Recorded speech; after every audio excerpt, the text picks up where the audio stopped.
Did you know that in the Sacrament of Matrimony, the persons who are receiving the sacrament are also the persons who minister this sacrament to one another? This is why wedding vows are so important. So let's talk about it. One of my favorite parts of a wedding is the exchanging of vows.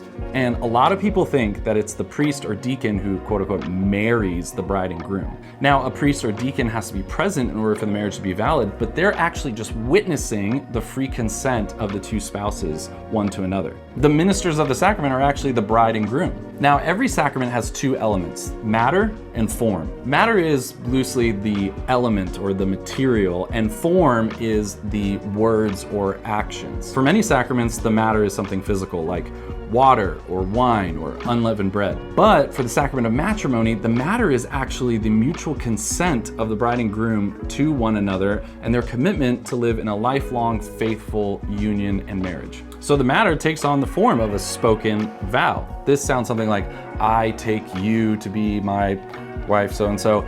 Or sometimes the priest says the vow, do you take so-and-so to be your wife? And the bride or groom will respond, I do. These vows spoken publicly in front of the church are the real heart of the Sacrament of Matrimony. And the fact that they're spoken publicly is a really important part of the vows and the sacrament. So when you attend a wedding, the real heart of the celebration of the Sacrament of Matrimony is when the bride and groom publicly proclaim their vows in front of the church. The church calls this exchangeal of vows consent, meaning it's an act of the will of a man or woman to freely give themselves in marriage and to receive the gift of their spouse. And the marriage can't happen without this declaration of consent. The Catechism reminds us in paragraph 1626, the church holds the exchange of consent between the spouses to be the indispensable element that makes the marriage. If consent is lacking, there is no marriage. Catholic wedding vows are usually preceded by 3 questions from the priest or deacon. So-and-so and so-and-so, have you come here to enter into marriage without coercion, freely and wholeheartedly?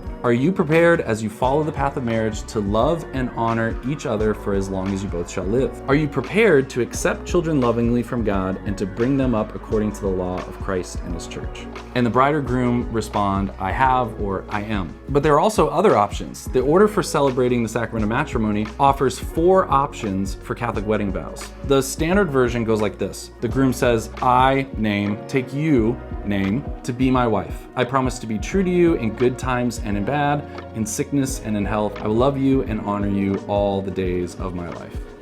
Aww. And depending on the country you live in, the Conference of Bishops might allow some alternatives. So why can't couples write their own wedding vows? The Catholic Church actually has some really good reasons for sticking to some standard wedding vows. One of the ways the Church expresses unity of all believers is through the unity of essential parts of the sacraments. In other words, it would be kind of hard to recognize the unity of the Church if everyone all over the world used different words for the most essential part of the liturgy, the Mass. By using the vows provided to them by the church, the couple is actually acknowledging something larger than themselves. They're acknowledging the unity of the body of Christ, the church. The vows are important because they are the matter of the sacrament, and the form is the consent given between the man and woman. And the bride and groom are the ministers of this sacrament to each other in front of the priest or deacon and all of the body of Christ gathered representing the church. These vows are given publicly in front of the body of Christ. The vows are a public declaration of this unconditional, lifelong, fruitful love that a man and woman, a husband and wife, vow to each other. And it reflects the love of Christ for His church. Because in the Sacrament of Matrimony, a man and woman are called to the love and union of spouses that reflects the blessed life of the Trinity.